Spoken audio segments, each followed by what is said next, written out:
Invitée de la bande originale sur France Inter, Valérie Damido a confié la réaction des dirigeants de M6 lorsqu'elle leur a demandé de jouer dans une série. Un engouement très limité.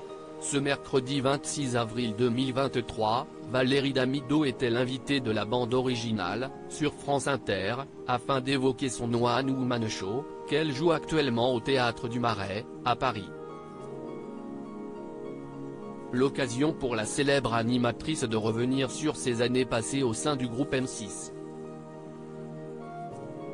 Près d'une décennie marquée par son émission DSO, bien sûr, mais au cours de laquelle elle a aussi eu la chance de s'essayer à la comédie, dans la série Victoire Bono.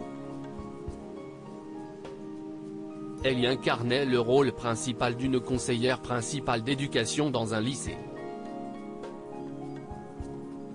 Une aventure qu'elle a d'ailleurs eu la chance de partager avec sa fille Roxane, dont elle jouait aussi la mère à l'écran. Va maroufler. Interrogée par Leila Kadour-Boudadi, Valérie Damido se confie sur les tournages du feuilleton dont elle garde un très bon souvenir, mais se voit obligée de contredire l'animatrice de France Inter qui imagine que la chaîne était ravie de pouvoir faire jouer l'une de ses plus grandes figures dans une série.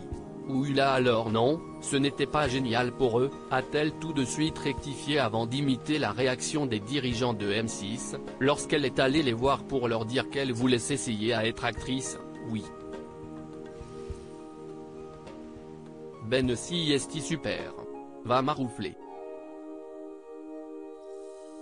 Une interprétation personnelle à une réaction qui l'a tout de même surprise. Non, non il n'aimant pas, a-t-elle conclu. L'accueil du public avait lui été bien meilleur puisque le tout premier épisode de Victoire Bono, diffusé en 2010, avait réuni plus de 4,5 millions de téléspectateurs soit quasiment 19% de part de marché, de quoi se classer deuxième des audiences de la soirée. Valérie Damido révèle pourquoi elle a quitté M6 il y a quelques jours. Valérie Damido se livrait sur son parcours à la télévision et ce qui l'avait poussé à calquer la porte de DSO en 2015.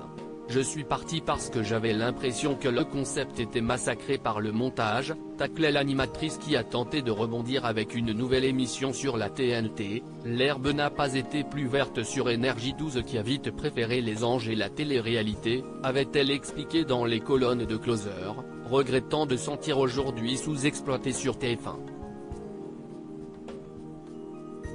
À lire aussi le concept était massacré, Valérie Damido revient sur la fin brutale de DSO.